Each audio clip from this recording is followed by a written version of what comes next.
রাজশাহীর আশেপাশে যে এলাকাগুলো আছে এর মধ্যে আপনার বেশ কিছু জায়গার আমি নাম বলতে যাচ্ছি। ভিডিওটা আসলে আমার করার ইচ্ছা ছিল না, আমার এক ভাই রিকোয়েস্ট করলো যার কারণে আমাকে করতে হচ্ছে। তো রাজশাহী যে রাজশাহী এলাকার বাইরে আপনার যে স্থানটা আছে, রাজশাহী এলাকার বাইরে যে স্থানটা আছে যেটার নাম আমরা জানি যে স্বপ্নপল্লী। ঠিক আছে, স্বপ্নপল্লী যাওয়ার জন্য আপনাকে যেটা করতে হবে সেটা হচ্ছে যে রাজশাহী থেকে বায়া বাজার টু বাগমারা, বাগমারা টু নাচল, বা সরাসরি রাজশাহী থেকে চাপাই ডিস্ট্রিক্টে যেও নাচল যেতে পারেন স্বপ্নপল্লী যাওয়ার জন্য, দুই দিক দিয়ে যাওয়া যায়। তারপরে আছে আরেকটা স্থান যেটা চাপাই আর রাজশাহীর মাঝামাঝি পড়ে, গোদাগাড়ি রোডে, সাফিনা পার্ক। সো গোদাগাড়ি ডাইংপাড়া আপনাকে পৌঁছাতে হবে। গোদাগাড়ি ডাইংপাড়া পৌঁছানোর পর আপনাকে সাফিনা পার্ক যাওয়ার রাস্তা আপনি অটোমেটিক মানুষকে জিজ্ঞেস করে চলে যেতে পারবেন। কারণ গোদাগাড়ি ডাইংপাড়া থেকে রোডটা সম্ভবত উত্তর দিকে ঢুকে যায়। আচ্ছা, এছাড়া রাজশাহী শহরের বাইরে দর্শনীয় স্থান আছে সোনা মসজিদ, যেটা রাজশাহী থেকে প্রথমে চাপাই শহরে যেতে হবে, চাপাই শহর থেকে শিবগঞ্জ থানা থেকে কানসাট, মোনাকষা, সোনা মসজিদ, এই যে রাস্তার রুট। আম, রাজশাহী শহরের বাইরে আরেকটা যেটা জায়গা আছে সেটা হচ্ছে পুঠিয়া রাজবাড়ি, দেখার মতো ভিজিটর প্লেস। পুঠিয়া রাজবাড়ি যাওয়ার জন্য আপনাকে আহ রাজশাহী থেকে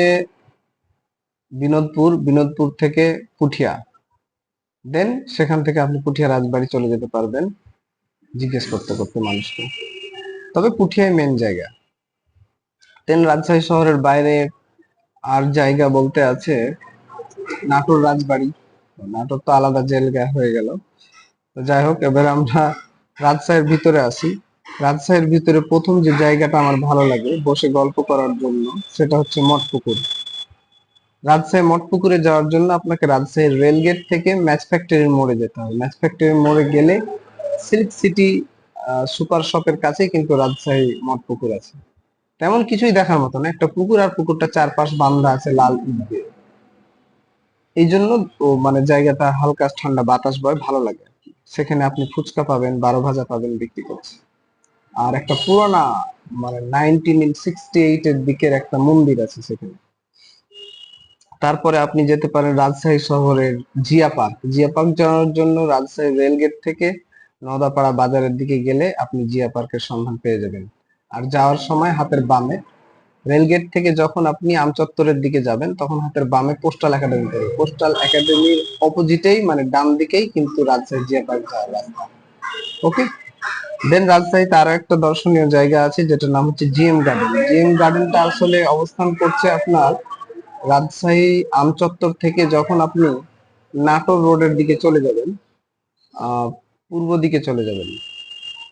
ঠিক আছে, আমচত্বর থেকে যখন আপনি পূর্ব দিকে যাবেন, পূর্ব দিকে 1 কিলোমিটার যাওয়ার পরে হাতের ডানে জিএম গার্ডেন পড়বে। দর্শনীয় স্থান যাওয়ার, এখন বর্তমানে এটা খোলা আছে না বন্ধ আছে এটা আমি জানি না। জিয়া পার্কের কথা আমি তো বললাম। লালন শাহ মুক্ত মঞ্চ, যেখানে আমি ম্যাক্সিমাম টাইম যাই, এখানে মাঝে মাঝে কনসার্টও হয়।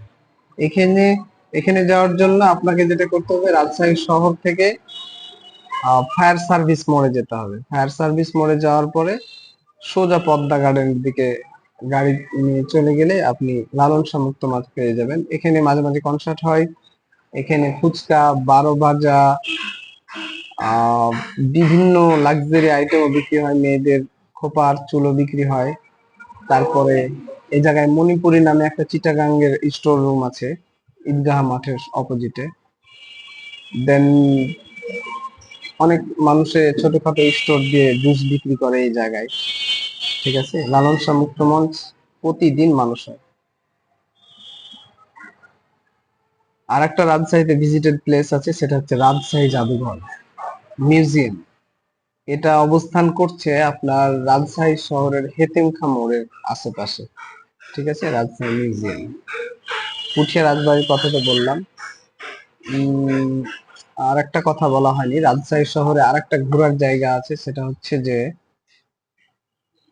আহ, রাজশাহী কামরুজ্জামান উদ্যান, যেটা আগে রাজশাহী চিড়িয়াখানা নামে পরিচিত ছিল।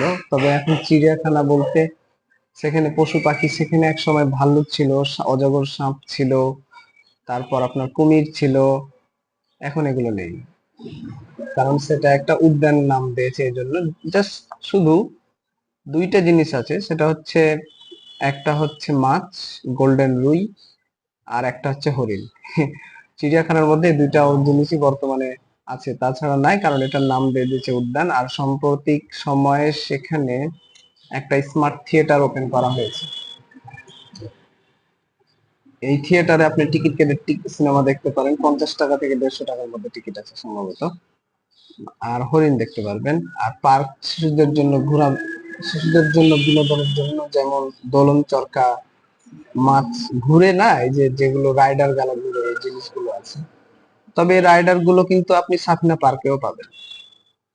আর রাজশাহী থেকে অনেক দূরে দিনাজপুরে স্বপ্নপুরী আছে।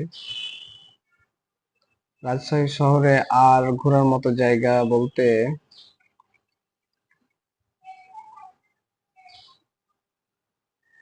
আমার জানা মতো আর নাই। পদ্মার পাড়ই সর্বোচ্চ ঘোরার জায়গা। পদ্মার পাড়ে কিছু কিছু লোকেটেড জায়গা আছে, যেমন আইসিটি পার্কের আইসিটি বাঁধ, আই বাঁধ, টি বাঁধ, এগুলোতে ঘোরা যেতে পারে। কারণ এগুলোতে গেলে আপনি কক্সবাজারের ফিলিংসটা নিতে পারেন। কক্সবাজারের ফিলিংসটা এইসব জায়গাতে আছে। এই তো, থ্যাংক ইউ।